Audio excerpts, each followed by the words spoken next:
नमस्कार। मैं हूं आपका दोस्त विजय विद्रोही। मुझे खुशी है कि आप मुझसे जुड़ चुके हैं और मैं आपसे अगले 5-7 मिनट तक जुड़े रहने की कोशिश करूंगा। बीजेपी और कांग्रेस में फर्क क्या है? बीजेपी एमसीडी चुनाव हारी, बीजेपी हिमाचल हारी, बीजेपी गुजरात जीती और प्रधानमंत्री नरेंद्र मोदी गुजरात का जश्न इस रूप में मना रहे हैं कि लोग एमसीडी और हिमाचल को भूल चुके हैं। कार्यकर्ताओं में उत्साह जगा रहे हैं। उधर राहुल गांधी क्या कर रहे हैं या कांग्रेस क्या कर रही है? हिमाचल की जीत की खुशी भी नहीं मना रही, खुलकर खुशी नहीं मना रही। आखिर कांग्रेस के लिहाज से देखा जाए तो 2018 में जब वो छत्तीसगढ़, राजस्थान और मध्य प्रदेश जीती थी, उसके 4 साल बाद अपने दम पर कोई एक विधानसभा का चुनाव जीती है। तो ऐसे में खुशी मनानी चाहिए, गम क्या करना। कार्यकर्ताओं में उत्साह जगाना चाहिए, जैसा बीजेपी उत्साह जगाती है, जैसा प्रधानमंत्री नरेंद्र मोदी उत्साह जगाते हैं। छोटी छोटी बात पर भी छोटी छोटी खुशी को इतना बड़ा कर देते हैं। तो पहला सबक तो शायद राहुल गांधी चाहें तो नरेंद्र मोदी से ये सीख सकते हैं। दूसरा, गुजरात में मुख्यमंत्री बदला गया, 100 से ज्यादा लोगों को जो सीटें नहीं की गई, पूर्व मुख्यमंत्री, बहुत सारे मंत्री, उनके टिकट काटे गए। ये एक दूसरा सबक है जो राहुल गांधी सीख सकते हैं। तीसरा है कि अब 2023 का चुनाव है। 2023 में कर्नाटक में कांग्रेस को बीजेपी से कर्नाटक छीनना है। मध्य प्रदेश में पिछली बार जो बीजेपी ने किया उसके साथ धोखा, एक तरह से लोकतांत्रिक ढंग से धोखा किया, एक तरह से उसका बदला लेना है। छत्तीसगढ़ और राजस्थान में अपनी सरकार को बचाना है। तेलंगाना में कम से कम दूसरे नंबर पर आने की पूरी कोशिश करनी है, मशक्कत करनी है। जम्मू कश्मीर में एक गठबंधन तैयार करके बीजेपी के कथित रूप के गठबंधन को तोड़ना है। यह काम कैसे होगा? यहां भी राहुल गांधी चाहें तो नरेंद्र मोदी से सबक सीख सकते हैं। नरेंद्र मोदी अच्छी तरह से जानते हैं कि अगला जो साल में चुनाव होने वाले हैं वो महंगाई के दौर में चुनाव होगा, बेरोजगारी के दौर में चुनाव होगा, गरीबी के दौर में चुनाव होगा, यानी मुश्किल में होगा मतदाता। लेकिन गुजरात में नरेंद्र मोदी ने क्या किया? गुजरात में नरेंद्र मोदी ने शहर का गरीब वर्ग, दलित वर्ग, आदिवासी वर्ग, किसान और महिलाएं, इन सब में उम्मीद जगाई कि मैं हूं ना, मैं साथ खड़ा हूं ना, मैं आपकी जिंदगी बदल दूंगा।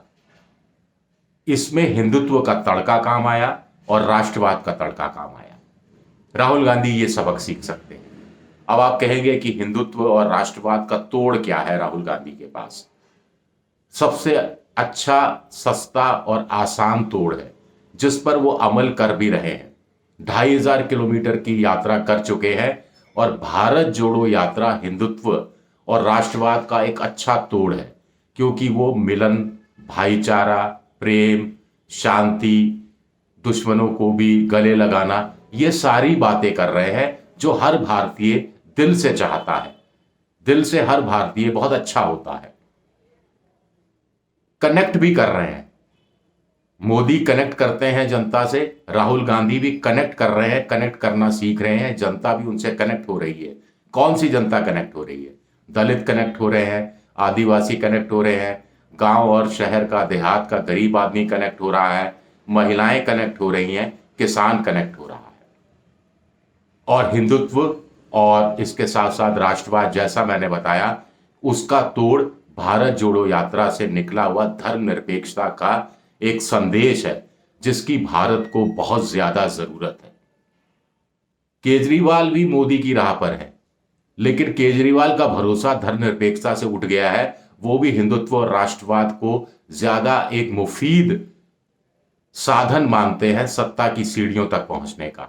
अब राहुल गांधी ने 3500 किलोमीटर की पदयात्रा का निचोड़ यह निकाला है कि धर्मनिरपेक्षता ही सत्ता तक इस रूप में पहुंचाने में काम आ सकती है। तो कुल मिलाकर ये कुछ सबक हैं जिनसे राहुल गांधी अपनी कांग्रेस को आगे बढ़ा सकते हैं और मोदी के मुकाबले अपने आप को 2024 में खड़ा कर सकते हैं। क्या राहुल गांधी इतना कर पाएंगे? सबसे बड़ी बात है बदलाव की, पार्टी के अंदर बदलाव की, पार्टी के अंदर के मतभेदों को सुलझाने की। ये एक सबसे बड़ी चुनौती है। देखना है कि राहुल गांधी 2023 में उन चुनाव में, विधानसभा चुनाव में क्या कुछ करके दिखाते हैं जिनसे उनका हर कार्यकर्ता उम्मीद कर रहा है, और 3,500 किलोमीटर की यात्रा के दौरान जो जनता उनसे मिल रही है वो भी उनसे ये उम्मीद कर रही है। उन उम्मीदों पर कितने खरे उतरेंगे राहुल गांधी, ये भारत जोड़ो यात्रा की सफलता पर निर्भर करेगा। उन लोगों की उम्मीदों को कितना निराश कर देंगे राहुल गांधी, इससे राहुल गांधी की छवि चमक नहीं पाएगी। ये भी बात राहुल गांधी को समझने की जरूरत है। और बहुत आसान सा फॉर्मूला है जो नरेंद्र मोदी ने सामने रखा है, बस इस पर अमल करना बड़ा कठिन होता है। मोदी जी अमल कर रहे हैं, केजरीवाल अमल कर रहे हैं, तो राहुल गांधी क्यों अमल नहीं कर सकते? शुक्रिया आपका, बहुत बहुत शुक्रिया मेरा ये वीडियो देखने के लिए। अगर मेरा ये वीडियो पसंद आया तो सब्सक्राइब कीजिए, शेयर कीजिए, और ये जो घंटी जैसी आकृति है बेल आइकन, इसे भी दबा दीजिए ताकि जैसे ही मेरा एक नया वीडियो आए आपको पता लग जाए। फेसबुक पर भी मेरा पेज है विजय विद्रोही के नाम से, आप उसे फॉलो कर सकते हैं, और ट्विटर हैंडल है @विद्रोही7। आप उस पर भी मुझे फॉलो कर सकते हैं। आपके सुझावों का मैं तहे दिल से स्वागत करूंगा। शुक्रिया।